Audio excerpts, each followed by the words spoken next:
를 선언합니다. 계속해서 질의 답변을 진행하겠습니다. 질의 있으신 의원님 것으로 신청해 주시기 바랍니다. 네, 최종구 의원님 질의해 주십시오. 네, 최진구 의원입니다. 오영희 실장님 본청 계시다가 안출 계시다가 송출 계시다가 다시 본청으로 금연양하셨습니다.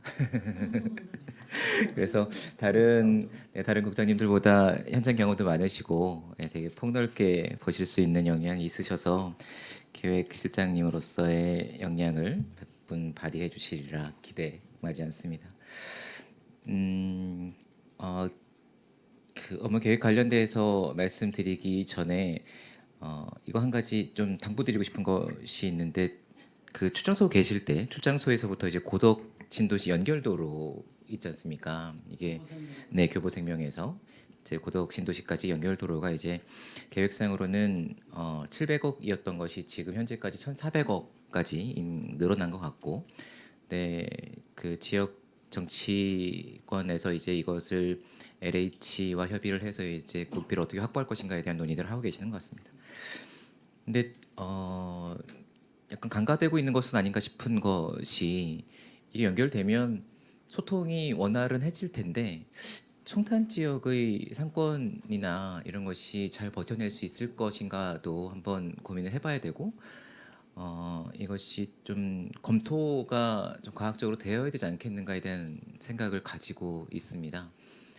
이제 차량 이동편이 편해지면서 이제 송탄 지역의 식당가나 이렇게 유지가 됐던 것들이 굴다리 하나 지나면은 훨씬 더 많은 식당가들이 편성이 될 것이고, 그래서 엄청나게 많은 비용을 들여서 결과적으로 이 송탄 지역의 상권이 어려워지는 결과를 초래할 수도 있는 것이기 때문에, 관련돼서 이걸 시장님께 말씀을 드리는 이유가 용역 관련된 풀비를 가지고 계시기 때문에 한번 고민을 해봐 주셔서 상권의 이 도로 연결이 상권에 미칠 수 있는 영향이나 이런 것들을 좀 한번 고민해 보시는 것이 어떻겠는지 싶습니다. 이게 한번 사업이 진행되기 시작하면 걷잡을 수 없는 상황으로 갈 것이고, 뭐 되긴 될 것 같습니다. 그런데 거기에 따른 상권 보존을 어떻게 할 것인지에 대한 고민도, 어떻게 특화할 것인가에 대한 고민도 함께 병행이 돼야 될 것 같아서 말씀 좀 드리면서 질의 시작하도록 하겠습니다. 시장님, 작년에 저희가 그 감추경을 안 했습니다. 네, 그렇죠. 마지막에 했나요? 네, 작년에. 그래서 이제 순세계 잉여금이 얼마나 남았을까 싶어서 막 따지다 보니까 전국적으로는 제가 이 고민을 갖는 게 청사권리기금을 이제 어떻게 잘 적립할 것인가에 대한 고민이 있습니다. 청사권리비 시기가 다가오고 있는데 계획을 받아 보니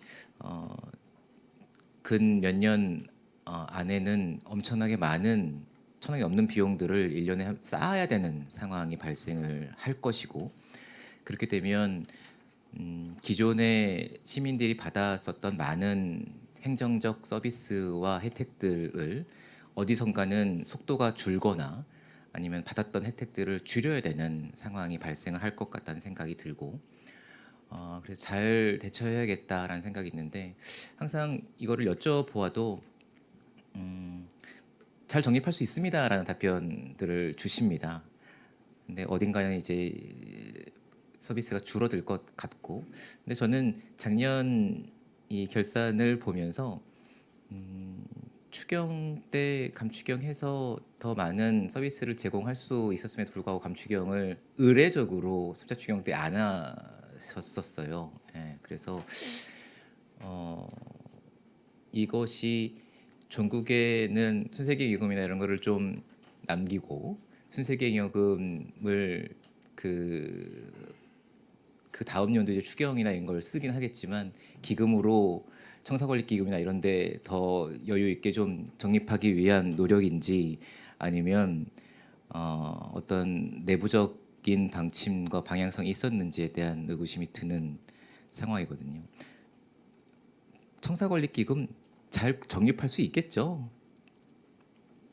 네, 사실 뭐 다 원인도 내부적인 걸 아시겠지만 저희는 그나마 좀 세입 여건이 괜찮아서 좀 긍정적인 그런 저기를 낙관을 했고 지금까지 대응을 해 왔는데 아시다시피 내년부터 24년, 25년, 26년, 뭐 27년 중까지 준공해야만 되는 그런 청사가 공공청사가 많기 때문에 집중적으로 투입이 됩니다. 그래서 현안 사업도 중요하지만 그것도 감안을 하고 해서 이렇게 재정 운용을 해야 되는 그런 상황인데 그래서 저희가 뭐 추경시나 본 예산을 할 때 그런 걸 고민을 합니다. 사실 그래서 이번에도 당장 그 9월에 추경을 앞두고 그리고 내년 그 본 예산 편성을 앞두고 우리가 청사 기금을 비롯한 어떤 이런 그 재정 관리에 대한 이런 거 어떤 그런 우선순위 이런 걸 다 좀 인식은 하고 있고 그런 건 좀 조정을 하니 예.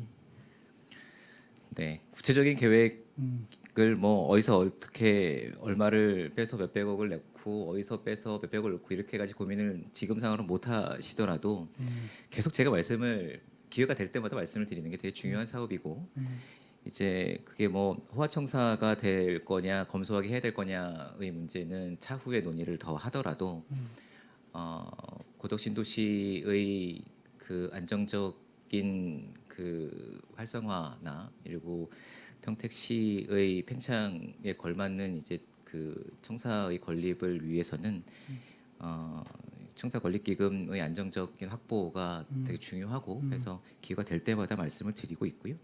그래서 유념해서 신경을 써주십사라는 당부의 말씀을 드리고 싶어서 좀 말씀을 드렸고 예, 하겠습니다. 또 한 가지는 이렇게 담당 과장님께 여쭤보는 것보다는 실장님께 여쭤보고 싶은 것이 에너지와의 도시가스 업무가 이제 저희 기획항만경제실에 있습니다. 근데 이게 현재로서 그 에너지와 도시가스가 기존에는 개별 주택과 이런 곳에 공급되는 것이 주였다면 지금은 대형 산단들이 들어서고 있고 여기에 에너지를 어떻게 공급할 것인가, 천연가스를 어떻게 공급할 것인가에 대한 수요가 훨씬 더 많아지고 있는 상황이라서 에너지와 도시가스 업무를 일자리 경제과에서 산업 담당하는 과로 이관하는 것이 맞지 않겠는가에 대한 고민이 있는데 이런 고민들이 집행부에서 이루어지고 있는지.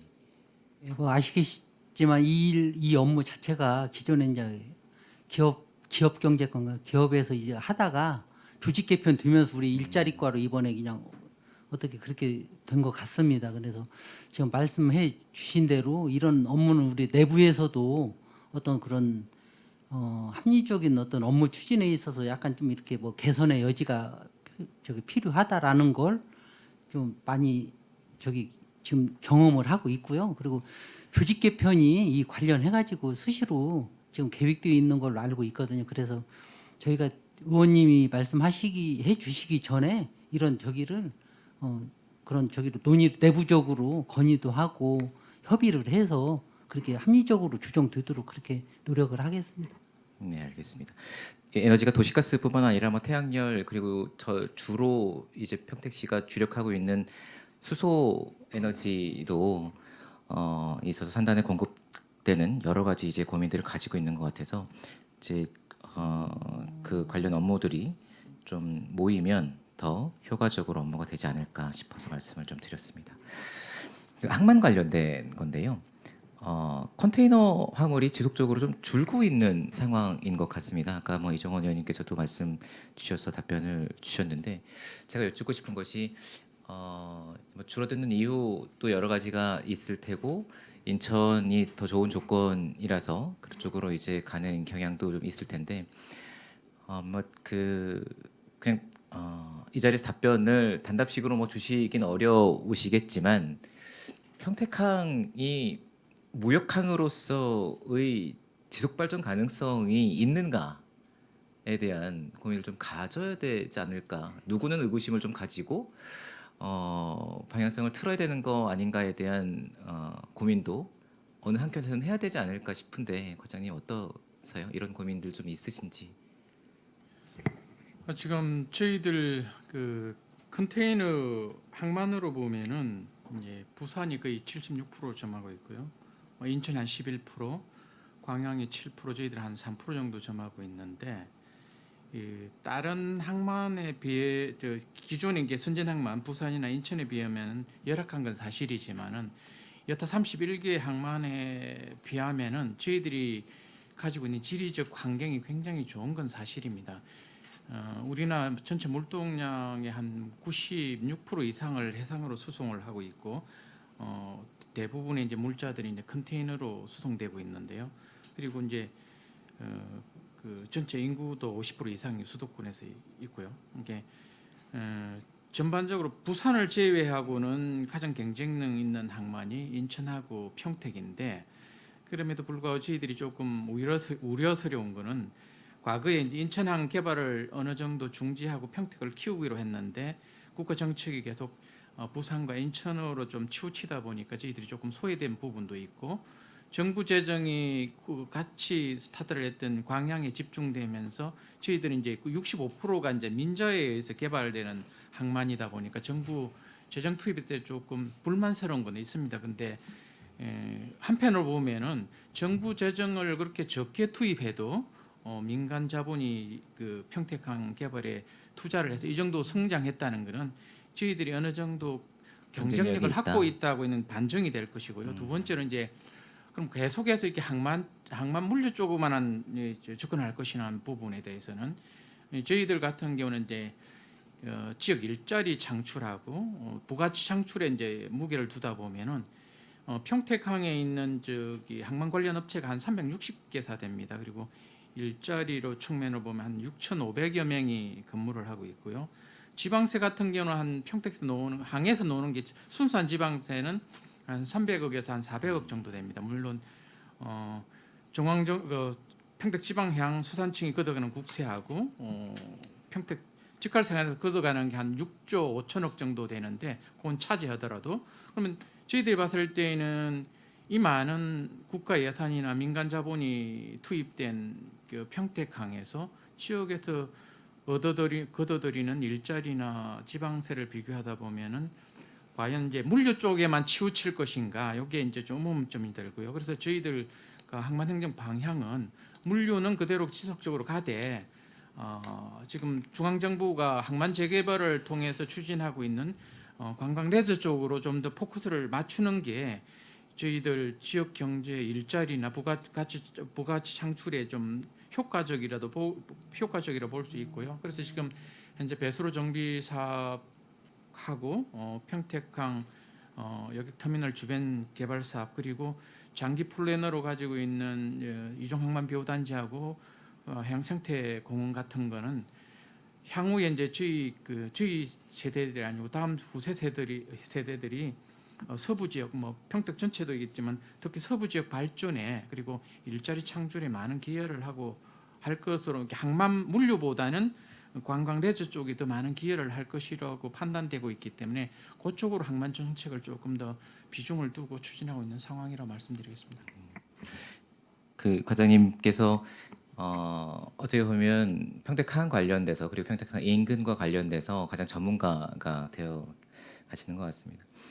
과장님의 이 방향성과 논리가 서부권 그 포승 지역을 비롯한 이제 서부권의 향후 한 10년, 20년 뒤의 모습을 결정하는 아주 중요한 방향성이라고 생각이 들어서 깊게 그리고 많은 성찰을 좀 해주시면 감사하겠다는 말씀을 드리고 지금 말씀 주신 거에 따르면 항만배후단지의 조성이 상당히 중요한 다음 세대까지 보면 이제 항만배후단지 조성이 상당히 중요한 기점이 될 것 같은데 지금 말씀 주신 그 자료에 의하면 투자기관들이 이제 이미 모여 있는 것 같습니다. 근데 몇 개가 금융사가 몇 개 있고 몇 개가 이렇게 적혀 있는데 이게 해수부에서도 그 여기 땅이 다 정리가 된 다음에 사업을 추진하자라고 말씀을 하고 계시는데 지금부터 이 투자사들이 모여 있습니까? SPC가 구성. 예, 저 이종항만배후단지 SPC 말씀하시는 건데요. 예, 지금 현재 구성돼 있고 지난달에 확인한 바로도 뭐 SPC가 해산되거나 사업을 포기하거나 그런 거는 아니고요. 단지 이제 중앙 정부의 행정 일관성이 있어야 되는 건데 애초에 제가 저기 그 배후단지 관련해서 항만 사업팀을 맡고 있을 때 저희 시에서 이제 그 사업자 선정 공고를 하고 모집을 했을 때 중앙정부 담당자 얘기가 그때 친수 공간 공원 녹지 비율이 한 28%였거든요. 그때 공시장 시절에 평화공원 한다면서 한 30%를 공원으로 이렇게 비율 배분을 했었는데 그때 담당자 얘기는 만약 평택시가 해양수산부였다면은 이렇게 높은 녹지 비율로 허가를 해주겠습니까 하고 저희들 닥달을 했는데 지금의 담당자는 하는 얘기가 좀 더 녹지 비율을 높여라. 그리고 아파트 짓지 마라. 그리고 요거 도시계획 사업 아니다. 이거 일종 항만을 지원하는 시설이기 때문에 그 사업자가 나는 제출하는 사업 계획서보다는 해양수산부하고 평택시가 좀 더 이 사업 구상에 대해서 협의를 하고 가능하면 평택시가 이 사업에 좀 사업비를 좀 더 많이 투자하고 주도 세력으로 참여해 줬으면 좋겠다. 요거는 이제 과거에 한참 많이 떠들었던 이제 뭐 대장동 관련 특혜 의혹이 있고 민간이 주도했을 때 또 그 해양수산부가 받는 그 개발 특혜 리스크 때문에 지방자치단체가 좀 주도해 줬으면 하는 분위기고요. 그리고 지금 부산은 관련 좀 없겠는데 인천 같은 경우에는 이제 민간 사업을 하지 말고 재정으로 개발해 달라는 게 시민들의 요구가 빗발치고 있는 상황입니다. 그런데 그 아시다시피 저희 평택은 개발 사업비 비율로 보면 국비가 한 35% 정도밖에 투자되지 않고 65%가 민간에 의해서 개발되고 있는데 평택에 재정으로 투입해서 개발해 달라는 걸 기대한다면 아마 향후 20년이 지나도 아마 기대하기 어려울 겁니다. 그래서 저희들이 판단한 것은 평택은 인천하고 부산하고 다르기 때문에 저희들 환경에 맞는 저희들 그 지금 현재 가지고 있는 평택시 여건, 서부 지역 여건에 맞는 그런 개발 계획을 가지고 일단 해수부를 설득하고 지금 구성되어 있는 민간 사업자와의 적절한 조율을 통해서 가능하면 빨리 이걸 개발해 주는 게 서부 지역이나 평택시 발전에 도움이 된다고 생각을 하고 있습니다. 빨리 가면 좋기는 하죠. 근데 근데 어쨌거나 이게 공동주택지가 개발이 돼야 그 이익으로 주변이 개발이 되고 시설도 들어서고 하는데 민간 기업에서 이거를 맡아서 진행을 하면 수익성을 따질 거고 분양이 잘 될 것인가를 볼 텐데 주변에 사람들이 직객 현상이나 아니면 대단히 이제 산단들이 조성되지 않은 상황 그리고 항만에서 근무하시는 분들만의 수요를 가지고 공동주택 개발이 될 것인가에 대한 퀘션 마크는 여전히 남아 있는 상황인 겁니다. 그러기 때문에 이제 뭐 공공에서 투자를 하고 도시공사가 참여를 하던 해서 일부를 책임을 지는 형태에 대한 고민도 있으신 것 같은데 뭐 이게 오래 걸릴 사업이고 그런데 하지만 중요한 사업이라 알겠습니다. 투자 기관 리스트나 지분율을 좀 알려줄 수 있으십니까? 자료로 지금 아니더라도 그건 대입입니까? 요거 행정사무 끝나고 개별적으로 필요하시면 바로 자료 드리도록 하겠습니다. 캠핑장은 잘 진행됐습니까? 지금 다른 거 거의 다 끝났고요. 그리고 야영장 등록도 다음 주 장박 끝나면 담당 부서에서 현장 확인하고 바로 등록해 준다고 그랬고요. 마지막으로 이제 그 연결 허가가 남아 있는데 감속 차선은 하다가 지금 우기 때문에 이제 중지돼 있고요. 가속 차선은 공사업체 발주해서 7월 말에는 공사 의뢰할 거고요. 공사 착공은 아마 장마가 끝나면 8월 초에 해서 늦어도 8월 말 이전에 다 완료를 할 겁니다. 그리고 9월에는 시범 사업으로 평택 시민들을 대상으로 한 50% 선에서 한 달 정도 운영해 볼 거고요. 10월부터는 이제 정상 개장할 건데 우선적으로 이제 평택 시민들은 50% 우선적으로 접수를 받고요. 모자랐을 때는 이제 전국으로 이제 접수를 할 건데 가능하면 우리 시민들이 우선적으로 좀 혜택을 볼 수 있게끔 9월달부터 조치하겠습니다. 시에서 직접적으로 운영을 하다가 10월달부터는 위탁을 직영으로. 예, 직영으로 하고 있고요. 지금 운영업체 그 선정 추진하고 있습니다. 업체 선정 추진하고 계시다. 알겠습니다.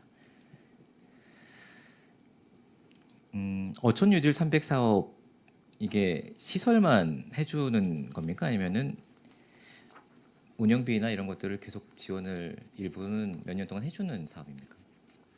지금 토목하고 이제 그 어울림센터 두 가지로 이제 구분이 되는데요. 토목은 지금 한 95% 공사했고, 요거는 그냥 기반 시설이고요.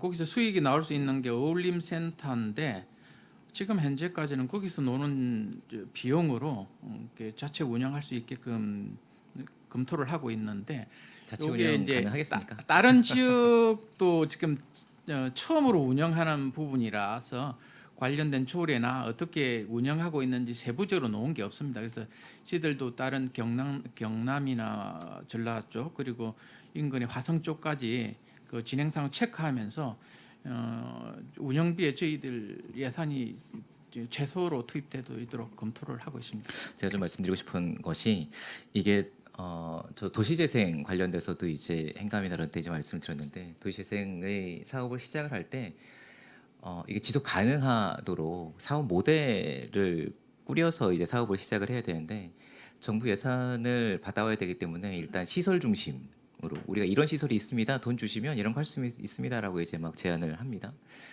근데 그 제안하는 사업 안에 어떻게 계속 이렇게 수익이 발생을 해서 주민분들에게 배분이 될 건 배분이 되고 계속 뭐 10년이 되든 15년이 되든 이렇게 유지될 수 있는 사업 모델을 꾸려야 되는데 이런 것들이 상당히 부족하더라고요. 그래서 도시재생도 일단 돈 받아서 센터는 올리는데 그 다음에 우리 뭐 해볼까요라고 하는 현상들이 계속 반복이 되고 있어서 이것도 마찬가지 사업으로 전향될 수 있어서 이런 사업을 진행을 할 때 그런 고민을 좀 깊게 해주셔야 될 것 같습니다. 그러니까 공무원분들은 정부에서 얼마를 이제 국비로 받아오는 것이 성과로 크게 잡히기 때문에 그것에 큰 방점을 찍고 계신지 모르겠는데 일반 시민으로서는 센터가 들어서고 시설이 들어선 다음에 내 집 앞에서 무엇인가가 계속 이루어지고 사람들이 계속 모이고 그래서 지역이 활성화되고 이것을 궁극적으로 원하시는 거기 때문에 사업 모델을 계속 고민을 해서 해야 되는 일들이 각 부서에 다 있는 것 같습니다. 어촌 요질 사업도 마찬가지인 것 같고 지금 이게 사업 모델이 구성되어 있지 않아서 좀 고민이시라면 되게 다양한 고민들을 좀 아이디어를 모아서 수립을 해봐 주시면 좋겠다는 생각이 들고요.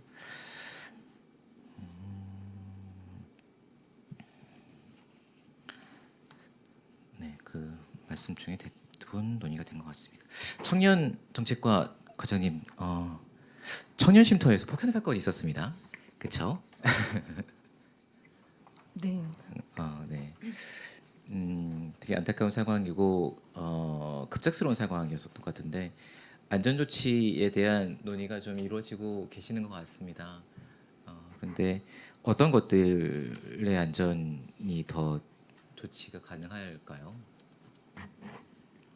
저희가 그 청년 쉼표의 직원 센터장님하고 간담회를 했습니다.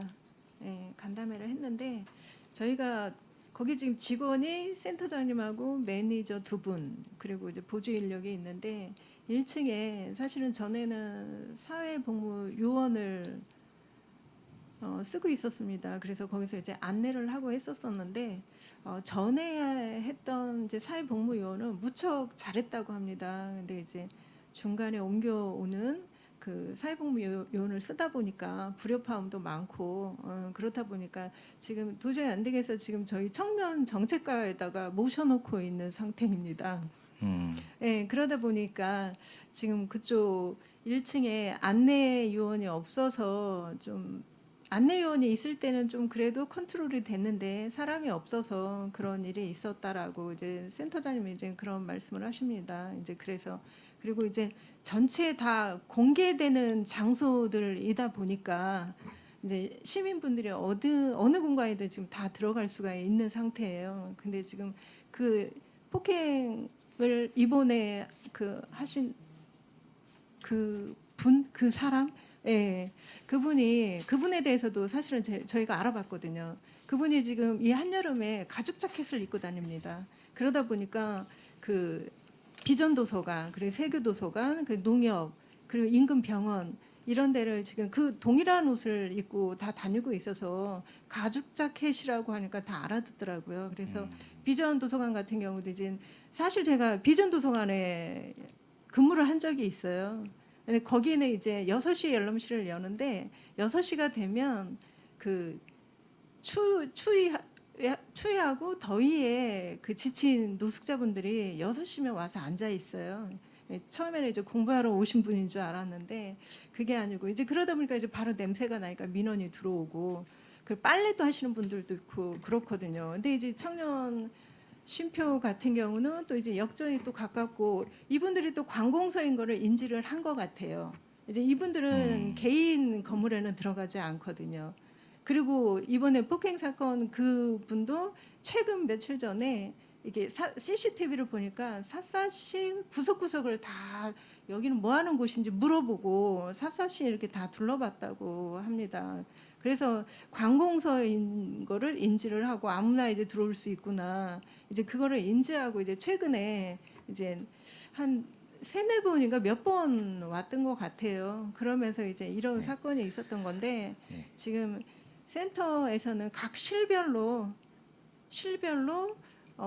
도어락이라든지 그런 거를 좀 CCTV라든지 그런 거를 좀 더 해달라라고 해서 네. 안전 관련된 조치들이 예산이 필요하면 네. 시의회랑 적극적으로 논의를 좀 해봐 주시면 좋을 것 같고요. 저도 좀 네. 돕도록 하겠습니다.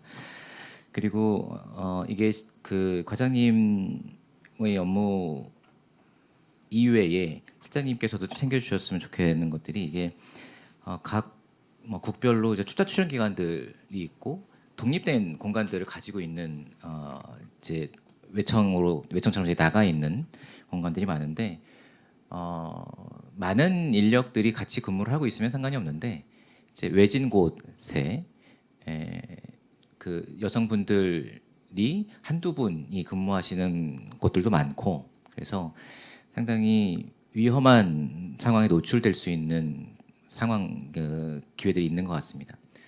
그래서 가능하면 전체적으로 이 출자 출연 기관뿐만 아니라 우리가 투자해서 시설되어 있는 곳들에 대한 안전 문제를 한번 살펴봐 주시면 좋겠다라는 것이고 이게 단순히 뭐 시건 장치를 많이 한다고 해결될 수 있는 문제는 아닐 수 있고 앞에 인력이 필요할 수도 있고 다양한 방법으로 이제 안전 문제를 확보해야 되는 상황이 있는 것 같아요. 예를 들면 CCTV가 필요한 것도 있고 비상벨이 뭐 누르면 이제 경찰이랑 바로 연락이 돼서 경찰이 출동할 수 있는 벨이 설치되는 것이 더 합리적인 방안도 있을 수 있고 다 하면 좋겠지만 그래서 예산이 필요하면 의회와 좀 상의를 해봐주시면 좋겠고요. 만에 하나 문제이잖아요. 이제 범죄라는 것이 만에 하나 문제이고 지적이 됐었는데 실시하지 않아서 예를 들어서 여성 직원분들이 뭐 사건이 생기면 그때 가서 걷잡을 수 없는 문제들이 생기기 때문에 최소한의 노력들과 조치들은 있어야 될 것 같습니다. 살펴봐 주시죠, 그래서 실장님. 네. 그래서 의원님 말씀대로 이번에 저희가 뭐 출자 출연 기관뿐만이 아니라 우리 이거 청년 지원 센터 같이 이런 위탁 기관 이런 것 뭐 시설, 인력, 운영 체계까지 저희가 한번 짚어볼 수 있도록 이렇게 다 하고요. 이번 계기로 해서 이 시설에 대해서도 청년 지원 센터에 대해서도 내부적인 어떤 그런 좀 그런 검토가 들어갔습니다. 개선책 뭐 조속히 마련해서 다음 기회에 이렇게 설명드리고 네. 이렇게 하겠습니다. 알겠습니다. 과장님 청년 지원 정책들이 참 많아지고 있고 그리고 과장님이 오셔서 되게 좋은 성과들을 내고 있는 것 같습니다. 좀 제안드리고 싶은 것이 청년들이 지금 시에서 진행하고 있는 정책들을 접하기에 그 동사무소를 많이 다니는 것도 아니고 청년들이 동선이 이제 다르고 생활 공간이 다르기 때문에 SNS나 이런 것들을 좀 활용한 물론 시 공식 SNS가 있겠지만 과차원에서 계정을 개설해라 이런 것은 아니고요. 광고를 할 수 있는 툴들이 되게 많이 있거든요. 그래서 청년들이 대부분 뭐 인스타나 페이스북을 많이 접하고 있고, 그래서 타겟팅을 정해서 이제 SNS 광고를 할 수 있는 만큼 이런 것들을 활용해서 좀 더 많은 청년들이 정책을 좀 받아볼 수 있었으면 좋겠다, 소식을 좀 전했으면 좋겠다라는 말씀을 좀 드리고, 청년 정책 관련돼서 각종 조례에 청년의 연령이 통일되어 있지 않은 상황인 것 같습니다. 예, 청년 기본 조례는 39세까지 되어 있고, 청년 기본 수당을 주는 곳은 예, 청년 기본 소득 네, 소득, 예, 소득 만 24세. 만 24세. 네. 근데 그 조례에 청년이라 함은 이라는 규정을 그 기본 조례 청년 기본 조례에 있는 것처럼 39세로 규정을 하고, 청년 기본 소득의 지원 대상을 24세까지 하면 된다라고 규정을 하면 될 것 같은데, 청년이라는 규정 자체를 24세까지로 규정을 해놓으신 것 같습니다. 네, 예. 맞습니다. 네. 그는 아, 청년이라는 틀을 39세로 규정하고, 하지만 이 수당의 소득의 지급은 24세까지로 한다라고 규정하면 될 것 같은데, 청년이라는 규정 자체를 다르게 규정해 놓은 것 같아서 평택시 안에서의 청년은 39세로 통일하는 것이 어떻겠는지에 대한 고민이 좀 들었습니다. 검토해 보겠습니다. 네. 그리고 또 한 가지는 이게 청년 창업 지원센터가 있지 않습니까? 청년이라는 어떤 특화된 세대를 지원을 하는 과가 생기다 보니까 이게 이런 현상이 발생하는 것 같은데요. 청년들을 위한 창업과 청년들을 위한 일자리를 창출하는 것이 지금 창업 관련돼서는 보다 전문적으로 할 수 있는 것이 산업진흥원에서 이제 창업 관련된 걸 하는데, 거기에 묶여서 보다 그 규모의 경제를 가질 수 있게 사업을 전개할 수도 있을 것 같고, 청년 일자리 문제도 일자리를 주관하는 곳에서 일자리 박람회나 이런 것들을 개최를 한다면 거기로 이제 이관희 사업이 좀 묶여서, 물론 협업을 하시면 되겠다고 말씀을 주실 수 있겠지만 사업들을 좀 이관을 해서 효율성을 가지는 것이 어떻겠는지 생각이 좀 들었어요. 청년 창업 지원센터 같은 경우에는 산업진흥원도 지금 공간을 좀 확보를 하면서 대대적으로 사업을 전개를 할 준비를 하고 있기 때문에 그런 방안들을 좀 고민해봐 주시면 어떨까 싶습니다. 예, 지금 그 내용은 진행 중에 있고요. 오늘 아침에도 이제 공공기관과 저기 주찬 간담회가 있었습니다. 거기에서도 나왔던 저기로 조속히 좀 저기를 업무 저기를 좀 정리를 해서 효율적으로 추진하자라는 저기 있었고, 그건 조만간 좀 정리될 것으로 저희 하도록 하겠습니다. 네, 이 질문까지만 하고 마치도록 하겠는데요. 질문은 아니고요. 제가 청년 창업 센터 관련돼서 제가 시 보좌관이 있을 때 이제 막 제안을 좀 드렸던 것이 뭐냐면, 지금 뭐 국제 대학교나 이런 곳에 그 공간을 대여해서 리모델링을 하고 공간을 빌려줘서 거기서 성과를 내는 이런 시스템을 제가 말씀드렸던 것은 아니었는데, 오래전 일이죠. 제가 고민했던 거는 신장동에 이제 이종훈 의원님 지역구이지만 신장동에 중앙시장이 있고 빈 점포들이 상당히 많이 있는데, 그걸 좀 활용해 보면 서로 윈윈할 수 있지 않을까라는 생각이 좀 들었습니다. 그래서 외부에서 오기에도 뭐 신장동이 그렇게 여건이 나쁘지 않고, 빈 점포로 고민이 좀 있으신 상가분들도 서로 윈윈할 수 있고, 청년들이 시장에 유입됨으로 해서 시장이 활기를 좀 띨 수도 있을 것 같고, 공간 활용에 있어서 물론 이제 좋은 곳을 대여해서 좋은 시설을 해주면 청년들이 더 많이 모일 거야라고 하지만 청년들이 꼭 그렇지만은 않거든요. 그래서 그 안에서의 창의력을 발휘를 해서 공간을 좀 마련해 준다면, 옆에 이제 뭐 상가분들이랑 같이 어울려서 공동체를 만들 수도 있는 문제이고, 그래서 좀 청년 창업 공간들이 좀 그 기발한 아이디어들과 독창적인 공간들을 좀 창출해 보았으면 어떻겠는지에 대한 생각들을 좀 말씀드리고 싶습니다. 이상입니다. 네, 최중구 의원님 수고하셨습니다. 위원 여러분, 원활한 회의 진행과 중식 시간을 갖기 위해 정의하고자 하는데 이의 있습니까? 이의가 없으므로 14시까지 정회를 선언합니다.